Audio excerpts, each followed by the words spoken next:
Good evening. Tonight's Gothic tale is The Voice of the Storm.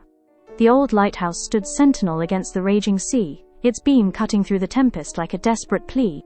Tonight, the storm called to Gothic, not with wind and rain, but with a voice lost in the tempest's heart. She knew this storm was no natural fury, but a spirit in anguish, trapped between worlds. Gothic stepped out into the storm, the wind whipping her hair around her face like ghostly tendrils. She closed her eyes, focusing on the voice, letting it guide her through the chaos. The voice pleaded with her, a tale of betrayal and sorrow carried on the shrieking gale. The voice led her to an ancient, crumbling mausoleum hidden amongst the cliffs.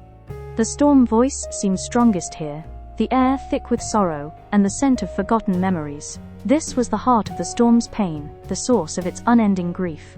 Inside the mausoleum, Gothic found a single ornate tombstone. An inscription revealed the name, Eleanor, a woman scorned and betrayed centuries ago. The voice was Eleanor's, trapped and tormented by the injustice of her death.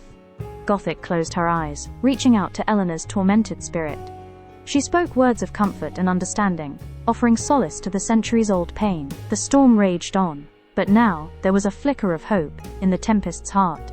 As Gothic spoke, images flashed through her mind.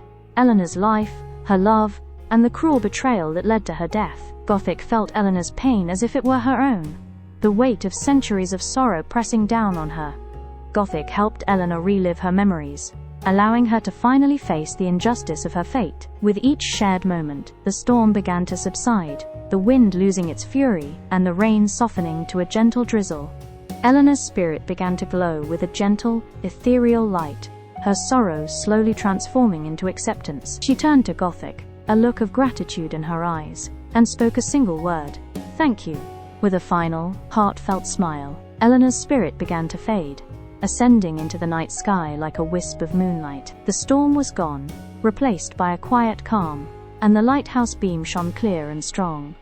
Gothic turned and walked out of the mausoleum, leaving Eleanor to finally rest in peace. The night air was cool and clean, the scent of rain and salt filling her lungs. Her work was done, another soul guided to its rest. As the first rays of dawn painted the sky, Gothic stood on the cliffs, watching the sunrise. She knew that somewhere, Eleanor was finally at peace, her voice no longer lost in the storm, and Gothic would continue her vigil, helping those who needed her most. The voice of the storm was silent now, but the memory of Eleanor would forever remain in Gothic's heart. We do hope you enjoyed tonight's tale. Please like and subscribe.